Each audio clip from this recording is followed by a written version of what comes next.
muchos de nosotros hemos escuchado, porque no ignoro, de que muchos han tenido experiencias, han pasado por otras, por otras iglesias y bueno, y gracias a Dios también por la obra que ha comenzado también a hacer en cada uno de nosotros en diferentes lugares. Pero a veces una de las cosas que a veces estamos acostumbrados a ver en algunas iglesias quizá un poco más grandes o quizá con otro tipo de expresiones que algunas de esas expresiones son simplemente diferentes formas de expresarnos y eso está bien, no es ni algo bueno ni algo malo. Pero sí hemos llegado a escuchar regularmente algo a lo cual le llamamos, porque la palabra de Dios le llama, la llenura del Espíritu. Ser llenos del Espíritu. Y es algo de lo que este pasaje que vamos a ver hoy nos habla. Y vamos a estar hablando de cómo en realidad el Señor nos desafía a la verdadera llenura del Espíritu y cómo a veces se puede ver bastante diferente a cómo, a veces si tenemos algún tipo de contexto eclesiástico diferente, a veces lo asociamos con cosas que no es con lo que lo asocia la palabra de Dios. Y cómo la llenura del Espíritu tiene que ver con justamente esta vida que nosotros llevamos adelante una vez que hemos conocido el Evangelio, una vez que hemos sido impactados por el Evangelio, una vez que se comienza a dar el proceso de cambio en nuestras vidas, nuestro proceso de santificación, y cómo a través de eso la llenura del Espíritu es algo en lo cual nosotros tenemos que andar y que caminar. Así que leemos ahí a partir del versículo 15 de Efesios capítulo 5. Dice, por tanto, tengan cuidado cómo andan, no como insensatos, sino como sabios, aprovechando bien el tiempo porque los días son malos. Así pues, no sean necios, sino entiendan cuál es la voluntad del Señor. Y no se embriaguen con vino, en lo cual hay disolución, sino sean llenos del Espíritu. Hablen entre ustedes con salmos, himnos y cánticos espirituales, cantando y alabando con su corazón al Señor. Den siempre gracias por todo en el nombre de nuestro Señor Jesucristo, a Dios el Padre. Entonces, un poco leyendo este pasaje y viendo también cómo en el centro tenemos algo que no solamente es un deseo, no solamente lo plantea como algo en lo cual Dios tiene que producir en nosotros, sino que específicamente hablando de la llenura del Espíritu Santo nos dice, sean llenos del Espíritu Santo. Es algo lo cual le llamamos un imperativo en el idioma español, y en los imperativos es otra forma de llamarle también a los mandamientos, ¿no? Entonces parece algo, ya acá ya tenemos algo que es un poco contracultural, porque nosotros solemos asociar muchas veces la llenura del Espíritu Santo como algo, como una experiencia que yo tengo, algo en lo cual yo soy más que nada pasivo y es algo en lo cual yo le pido a Dios que me suceda y cuando me suceda ahí se empiezan a manifestar, se empiezan a mostrar ciertas cosas.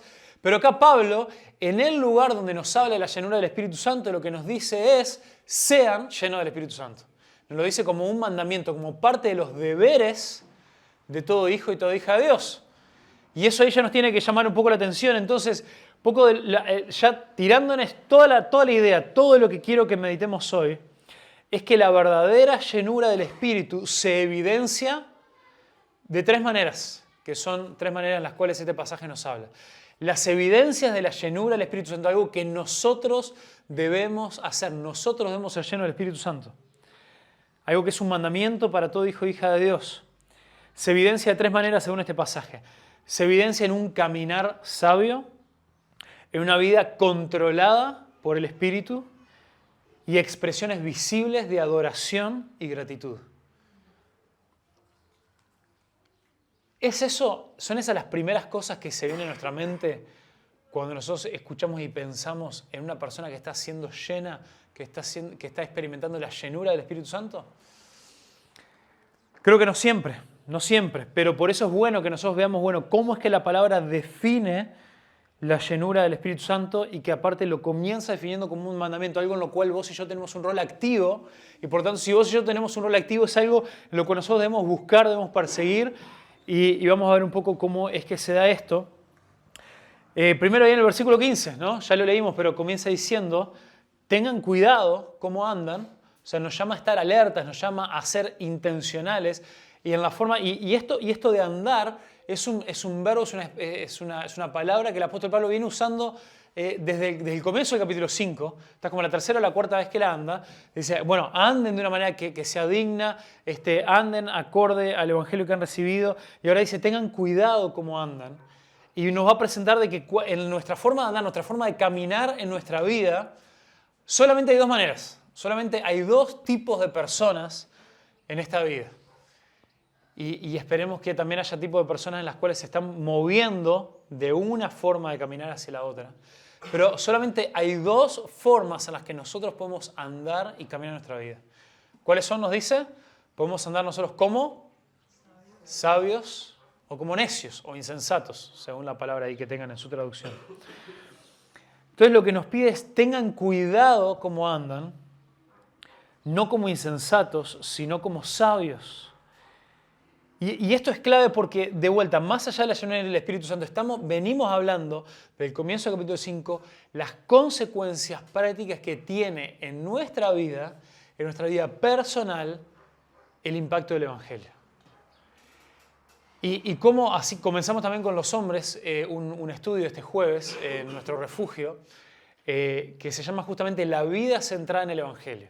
Y un poco la premisa, un poco el mensaje central de todo este estudio tiene que ver con decir, bueno, el mensaje del Evangelio. ¿Cuál es el mensaje del Evangelio? Lo que estudiamos todos en el estudio de dos maneras de vivir o dos maneras de vivir. O sea, se me confunde con los dos caminos, pero es lo mismo, ¿no? Dos maneras de vivir, 2 puntos, 2 caminos. Bueno.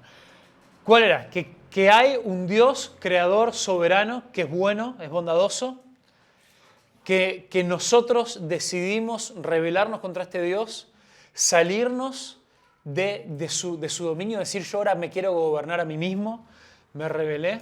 Eso es lo que la palabra de Dios le llama pecado, que el pecado nos lleva a la muerte, no solamente por el juicio de Dios, sino porque nosotros voluntariamente en nuestra rebeldía nos estamos saliendo del cuidado y la protección de Dios y estamos rechazando todas las formas buenas que Él creó para que vos y yo viviéramos y creáramos.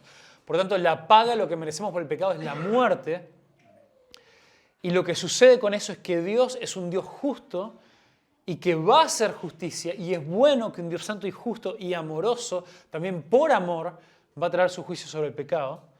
Pero este es un Dios tan bueno y tan paciente y tan amoroso que junto con su santidad, junto con su justicia, junto con su ira por el pecado, también Él envió a su único Hijo para vivir una vida perfecta y sin pecado, para que de esa forma Él pueda ser un sustituto para poder morir y pagar el precio de nuestros pecados en su muerte.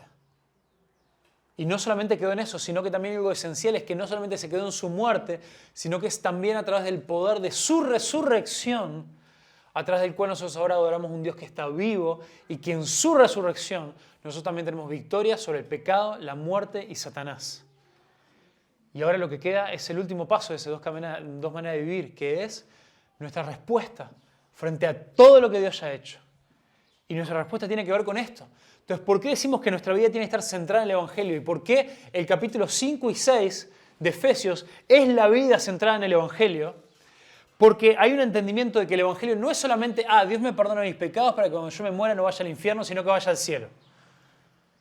Eso es una parte central para comenzar este camino, pero es entender que si eso queda ahí, si este mensaje, la vida perfecta, la muerte y resurrección de Cristo, ahora en mi vida, no comienza a afectar, no comienza a realmente generar cambios profundos en cada una de las áreas de mi vida, yo realmente me debo cuestionar si yo he entendido el Evangelio o si estoy caminando en una mentira, en una ilusión, en religiosidad. Y lo que nos dice acá es que ahora que si ustedes han entendido el Evangelio, tengan cuidado cómo andan, tenemos que andar en sabiduría. Y la sabiduría tiene que ver con nuestro caminar, tiene que ver con la forma en la que tomamos decisiones. La sabiduría, una persona sabia no es alguien que simplemente que lee mucho y que se sienta y tiene mucho conocimiento ahí para filosofar, ¿no? Y para andar discutiendo y andar bueno, es como que nos pasa con el fútbol, ¿no? Siempre decimos que ¿cuántos técnicos tiene Uruguay? 3 millones, ¿no? Entonces, esa es una persona que se cree sabio en cuanto a su propia prudencia, pero que no es un sabio en contra de la palabra de Dios, porque es alguien que, sin estar ahí, sin ser Bielsa, sin estar ahí tomando las decisiones y los cambios, sin hacer las convocatorias, se pone a hablar con el diario del lunes como lo que se tendría que haber hecho para que todo saliera bien. El problema es que ninguno de nosotros decimos, esa es la forma en la que yo digo ser sabio, pero esa es la forma en la que muchos de nosotros caminamos en nuestra propia sabiduría, entre comillas. Porque nosotros nos llenamos la boca de lo que otros deberían estar haciendo, hablamos en teoría de lo que yo haría si yo estuviera en ese lugar, pero cuando las papas queman, cuando soy yo el que está atravesando una situación en la cual se necesita la sabiduría de la palabra de Dios, ¿ahí qué hago? Cualquier cosa. Ahí comienzo a caminar en insensatez. Ahí comienzo a caminar en necedad. Ahí en la vida de muchos de nosotros no se ven los frutos de que yo realmente soy un hijo o una hija de Dios. Entonces, la verdadera llenura del Espíritu comienza siendo llenos de sabiduría. Y ser llenos de sabiduría es algo en lo cual no necesitamos, una palabra grande que capaz que alguno, si no hace tantos años que tomó filosofía en el liceo o algo, capaz que se acuerda. El gnosticismo era algo con lo cual el apóstol Pablo también luchaba, porque el auge del gnosticismo también surgió ahí en el Imperio Romano durante ese primer siglo o algunos siglos antes, que era esta idea de que en el gnosticismo la palabra gnosticismo viene de conocimiento.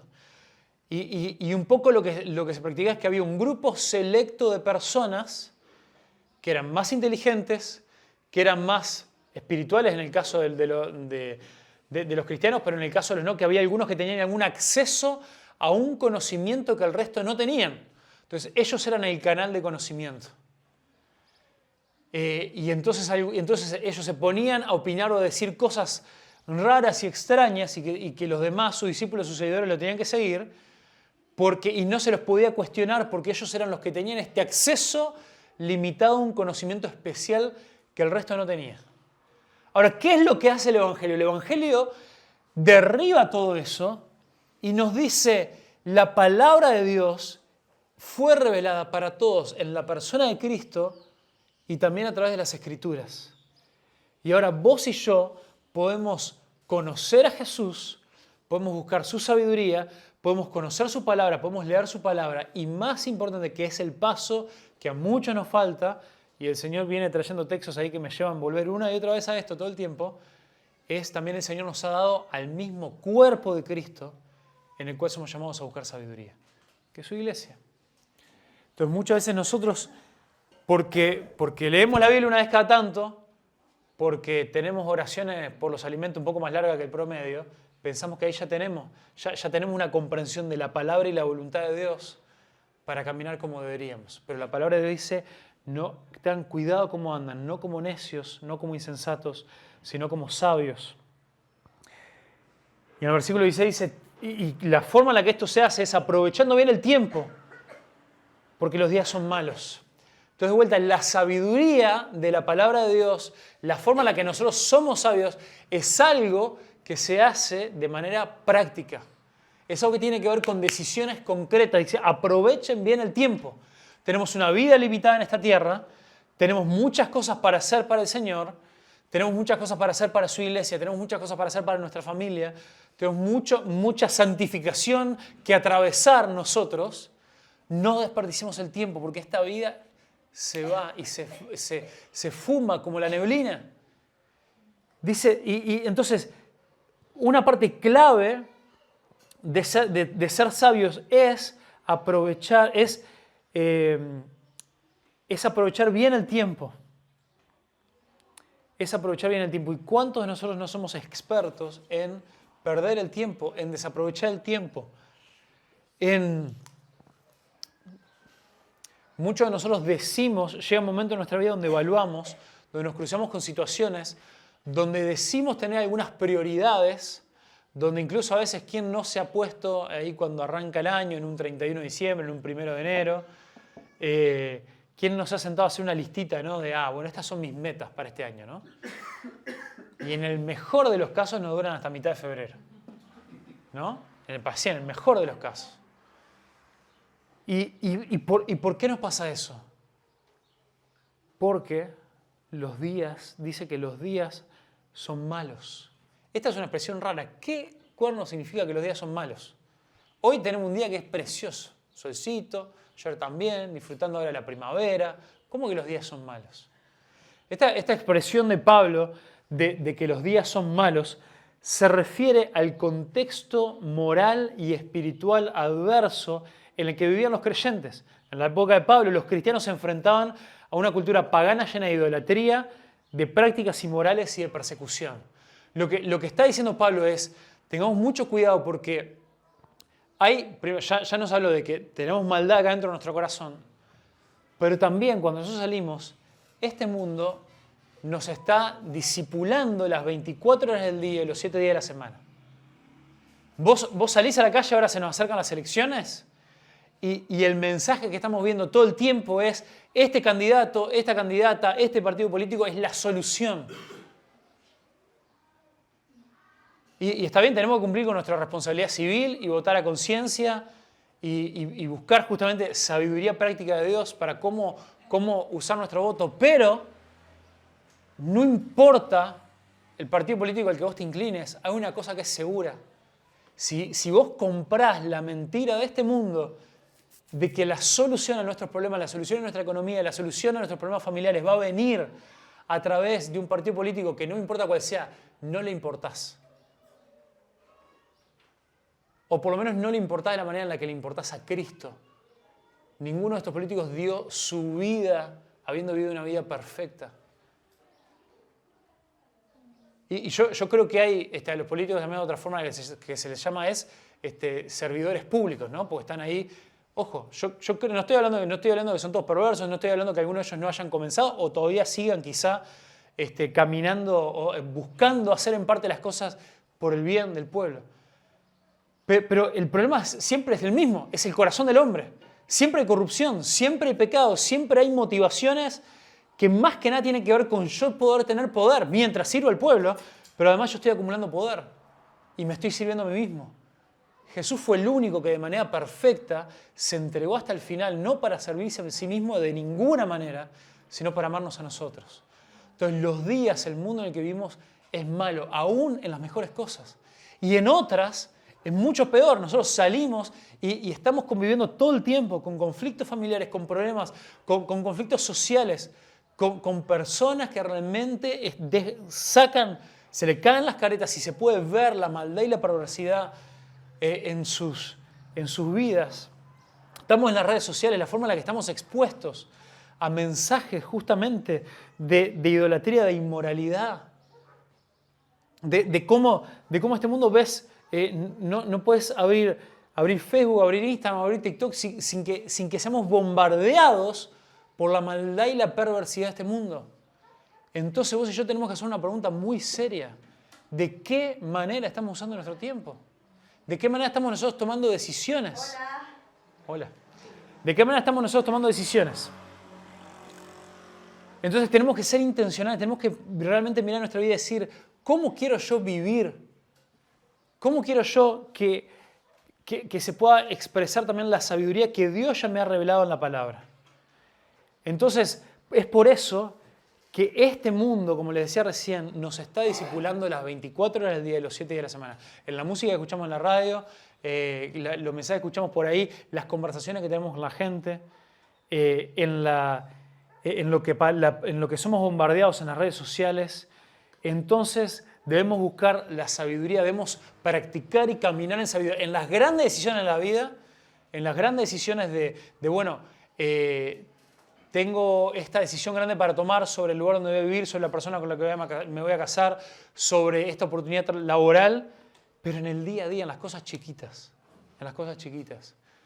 lo hablamos también con los gurises de Jehu ahí en la primera noche, de que algunas de las cosas que más condicionan nuestra vida, y es donde a veces menos buscamos nosotros sabiduría, no es en esas grandes decisiones, sino es en la acumulación de pequeñas rutinas, de pequeñas cosas que van sucediendo día a día y que nos van formando.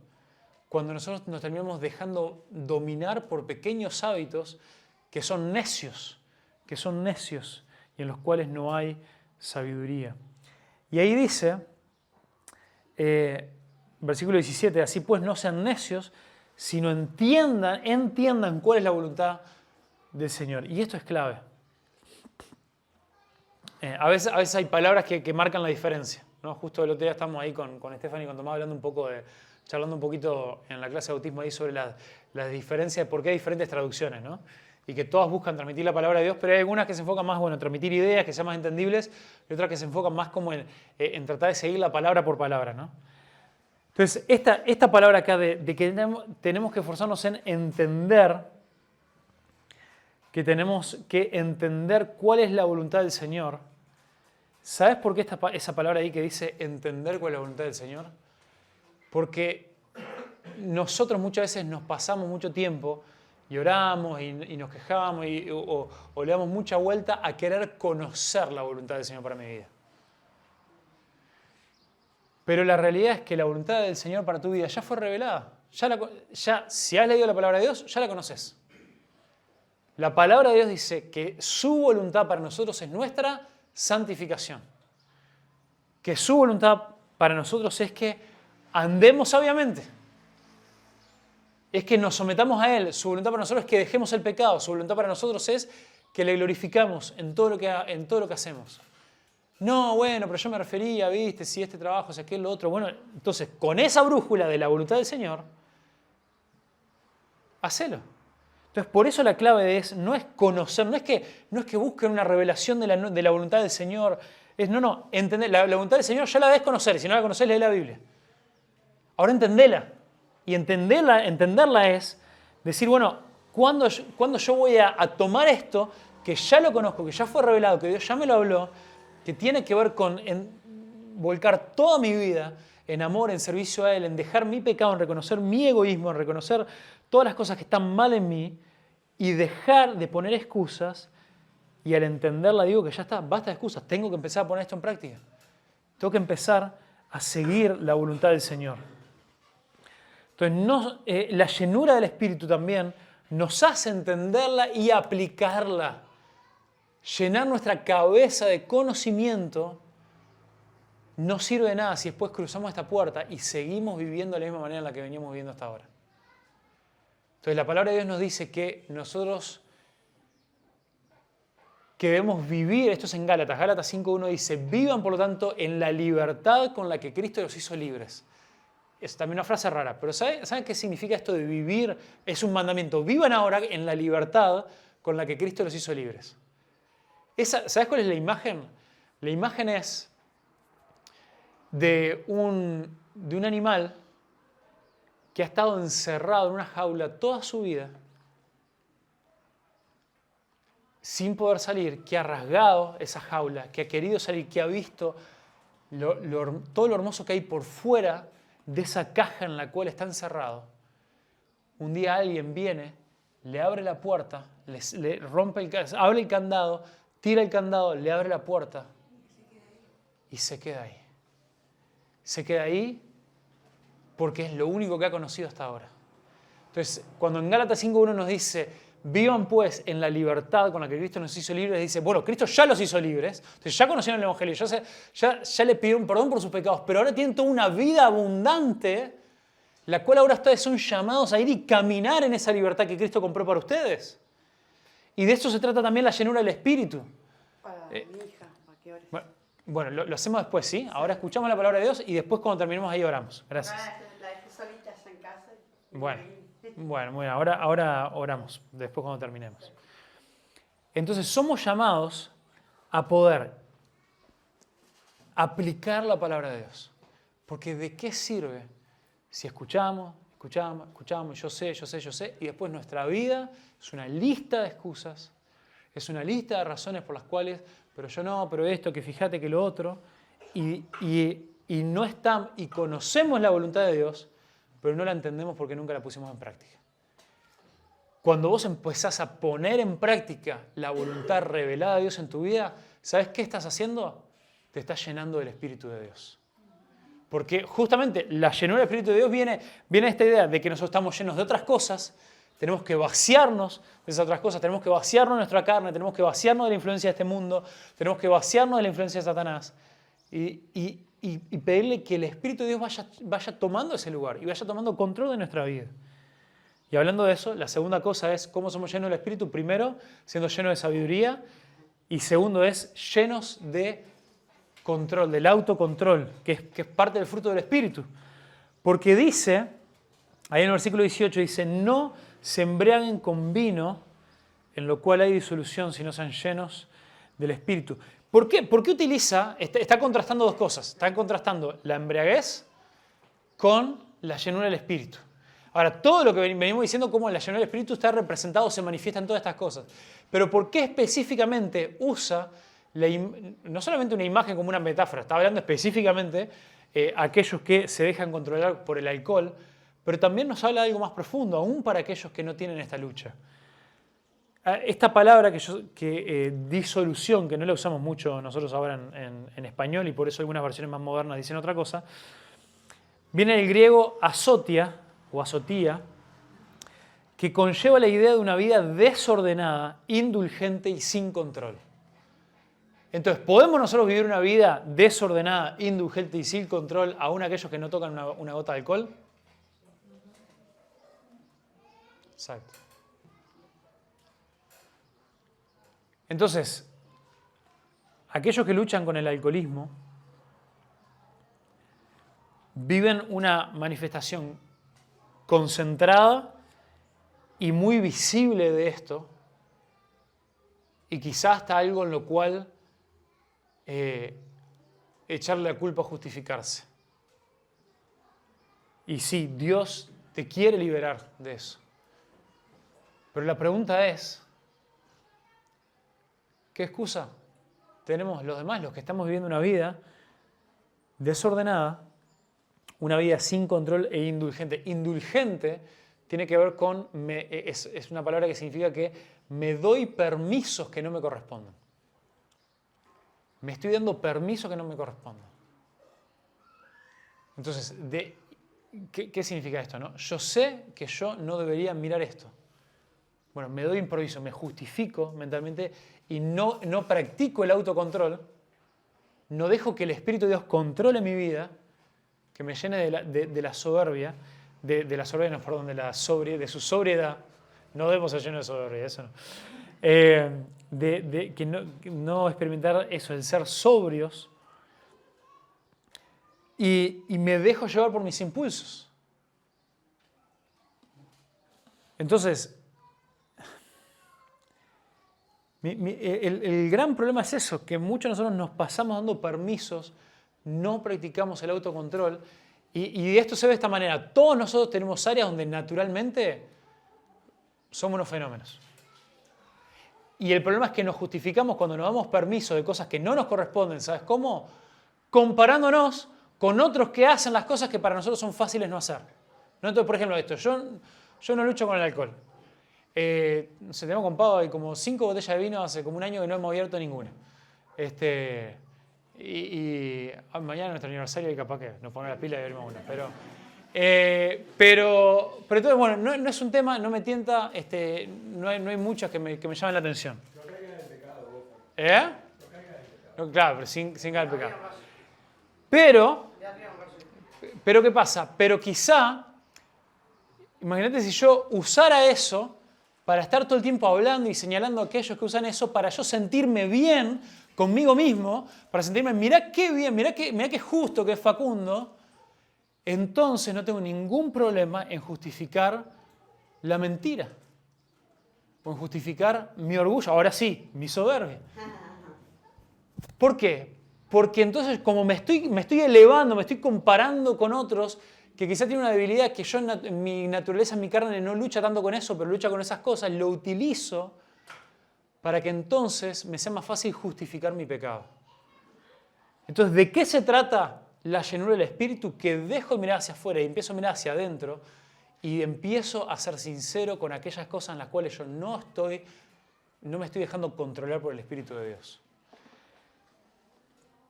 Entonces, por eso que contrapone esto con el mandato de sean llenos del Espíritu. ¿Cómo somos llenos del Espíritu? Buscando su dirección y su control, que produzca en nosotros. El autocontrol, como les decía, es parte del fruto del Espíritu. Entonces, lo que produce el Espíritu en nosotros a medida que nos va llevando es amor, gozo, paz, paciencia, benignidad, y una de esas es dominio propio. El dominio propio. Entonces, ¿qué pasa cuando nosotros no estamos teniendo dominio propio y no lo podemos controlar? No podemos controlar nuestras palabras, no podemos controlar nuestros pensamientos, no podemos controlar nuestras acciones, no podemos controlar nuestras emociones. Eso es una muestra de que no estamos siendo llenos del Espíritu. Entonces, de nada sirve que después nosotros busquemos llenar esto con experiencias. Entonces, somos unos mentirosos bárbaros, o se me está yendo la otra palabra, somos unos chismosos bárbaros. Somos falsos, pero no pasa nada porque a media mañana nos ponemos un par de alabanzas ahí, cantamos y cerramos los ojos y buscamos ahí la llenura del Espíritu. Eso no sirve de nada. Busquemos tener tiempos de adoración, de alabanza, tiempo de oración como tuvimos hoy. Busquemos, sí, por supuesto, sentir el Espíritu. Por supuesto, el Señor nos hizo cuerpo, alma y espíritu. Estimulemos nuestras emociones, pero no confundamos eso con la verdadera llenura del Espíritu. Y como ya dije al comienzo, esto es un mandamiento que es nuestra responsabilidad y no se basa meramente en una experiencia momentánea, en una reunión. Justo hoy no tenemos músicos, ¿no? Entonces, pero mira, vamos a buscar una iglesia ahí donde haya mejor alabanza y los músicos sean más profesionales y no sé qué y todo lo demás, porque ahí no sabes cómo se siente. Y es hermoso eso, busquemos hacer las cosas con excelencia. Pero el problema es que si nosotros buscamos la llenura del Espíritu Santo a través de experiencias, cruzamos la puerta y volvemos a ser el mismo carnal de antes. Y hablando de la alabanza, buscamos la verdadera llenura del Espíritu a través de ser llenos de sabiduría, de ser llenos del autocontrol que trae el Espíritu de Dios en nosotros y por último, de ser llenos de alabanza. Tenemos ahí lo que dicen los últimos versículos. Dice, hablen, sean llenos del Espíritu. Y lo siguiente que dice es, hablen entre ustedes. O sea que la forma en la que soy lleno del Espíritu se va a manifestar en la forma en la que yo hablo. Hablen entre ustedes con salmos, himnos y cantos espirituales, cantando y alabando con su corazón al Señor. Nos está hablando de dos tipos de alabanza y es interesante que la primera que menciona es la alabanza que nosotros hacemos entre nosotros. No comienza con la alabanza personal, con la alabanza en mi corazón, comienza con la alabanza entre mis hermanos. Entonces, examina un poquito tus conversaciones de estos últimos, si te digo las últimas semanas no te vas a acordar, pero las que tuviste esta mañana, las que tuviste ayer, la que tuvimos en nuestro último refugio. Son nuestras conversaciones. Y mira, ni siquiera te estoy hablando de las conversaciones con tu familia o con gente que no son cristianas, ¿no? Que igual debería ser nuestra forma de hablar diferente. Analizá las últimas conversaciones que has tenido con tus hermanos en la fe. ¿Estamos más caracterizados nosotros por la alabanza, por la exaltación a Dios, por reconocer a Dios en nuestra vida, por mostrar cómo Dios está trabajando en nosotros, por reconocer las grandezas, las virtudes, dice 1 de Pedro, o sea, las cosas hermosas, las cosas lindas de Dios? ¿O nos caracterizamos mucho más por la queja? ¿Nos caracterizamos mucho más por una vida, por palabras de negatividad? Y hay un sentido muy real en el cual la forma en la que nosotros hablamos, hay un concepto negativo en el cual se habla en este mundo que no es bíblico, que se habla mucho hoy del poder de la palabra, ¿no? Manifestar cosas con la palabra. La otra vez estaba ahí, no me acuerdo con quién me crucé ahí, que era una publicidad que me saltó ahí, era un tipo hablando de cómo él, hablando cosas positivas, declaraciones positivas, manifestó una casa, dice. Tremendo. Bueno, esas cosas son completamente mentiras, no son ciertas. Lo que sí es cierto que tiene que ver con la forma en la que nosotros hablamos es que lo que dijo Jesús es que de la abundancia del corazón habla la boca. Entonces, por eso sí vale la pena examinar qué es lo que está saliendo de nuestra boca. No porque eso sea algo mágico, sino porque eso es un termómetro, también como decía Gabriel, es un termómetro de lo que está pasando acá adentro. Y lo que está pasando acá adentro es si estoy siendo lleno del Espíritu o no. Entonces, si todo lo que yo hablo, todo lo que yo digo, está caracterizado porque está todo mal, porque no puede ser, porque así no salimos adelante, porque esto, aquello, lo otro está todo mal, en vez de un discurso de palabras de esperanza, significa que lo que está mal es lo que está acá adentro. Y a veces, si bien esto no es declaración positiva, pero a veces vale la pena que cuando identifique, no esperar a que mi corazón esté lleno de gozo y esperanza, sino que cuando identifico que estoy viviendo en medio de una nube de negatividad, por fe, aunque todavía no esté totalmente convencido, que todavía no lo sienta, pero por fe en el Señor, no en las palabras, pero empezar a ser consciente y decir, no, yo tengo que dejar de hablar así, tengo que empezar a alabar a Dios constantemente. Tengo que empezar a hacerlo, aun cuando me cueste, aun cuando lo esté luchando, aun cuando no lo vea. Empezar con mis palabras, que sean palabras de fe. Y que sean palabras de reconocimiento también, la alabanza, lo tremendo que dice es que no se enfoca tanto en lo que está mal hoy, y no necesariamente tampoco es asegurar que va a estar todo bien mañana, porque no sabemos cuáles son los planes del Señor. Pero la alabanza siempre se refiere a las cosas buenas que Dios ya ha hecho en nuestra vida y que con eso nos alcanza para estar agradecidos. Entonces, alaben entre ustedes con salmos, con himnos y con cánticos espirituales. Qué lindo es cuando acá la alabanza y los cánticos es parte del programa, llamémosle. Por eso es un buen programa que no importa si llegaste acá sintiéndolo con ganas o sin ganas, vamos a cantar. Porque eso también va a empezar a transformar nuestro corazón. Pero qué lindo es. ¿Cuándo fue la última vez, si es que hubo alguna vez, que vos estabas en tu casa, que te juntaste informalmente con un hermano a conversar, a tomar unos mates una tarde? ¿Hubo alguna vez donde no era ni un refugio, no era una actividad de la iglesia? Te juntaste por juntarte. A charlar de la vida, a actualizarte, a reírte, a conversar, a comer. Y que en algún momento de esos paraste todo para leer la palabra, para orar o para irrumpir en canto al Señor. ¿Ha pasado alguna vez eso en medio nuestro? ¿Hace mucho que no pasa quizás? Si se ha pasado, ¿hace demasiado que no pasa? Entonces, seamos intencionales.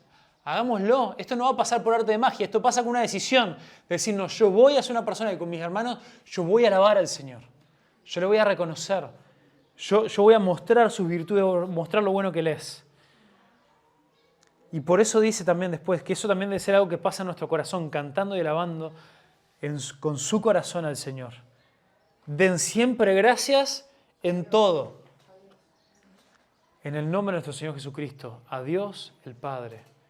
Den siempre gracias en las bendiciones. ¿Dice eso? ¿No dice eso? Dicen, den gracias en todo. Entonces, cuando yo hablo de qué está caracterizado nuestra forma de hablar, no es que nos compartamos nuestras cargas, no es que no compartamos los problemas que tenemos, no es que no pidamos oración. Pero hay una forma de compartir nuestras cargas, de compartir nuestros problemas que está completamente cargada de desesperanza y parece que simplemente estamos simplemente dando las razones por las cuales ya está, esta vida ya no tiene más sentido. Y hay otra forma muy diferente que se siente cuando un corazón está siendo trabajado por Dios, porque está siendo lleno del Espíritu Santo.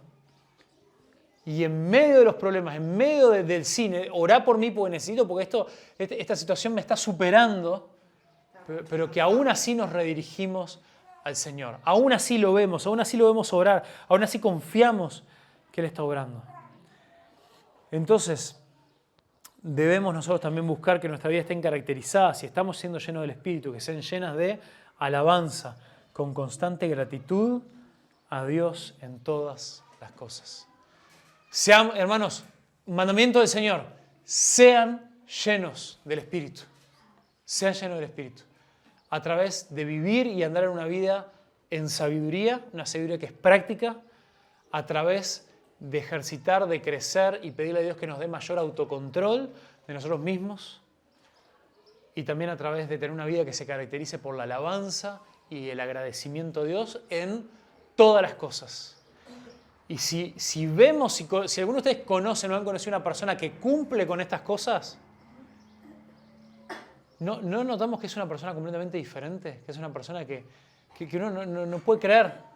Uno no puede entender cómo esta persona camina de esta manera. Y esto es algo que el Señor quiere hacer en nosotros. Y yo creo que por su gracia lo está haciendo. Aunque muchos de nosotros... Es un proceso que lleva tiempo, pero es un proceso que no es pasivo. Es un proceso en el cual nosotros nos sometemos a Dios y accionamos en nosotros ser llenos del Espíritu Santo. Amén. Oremos.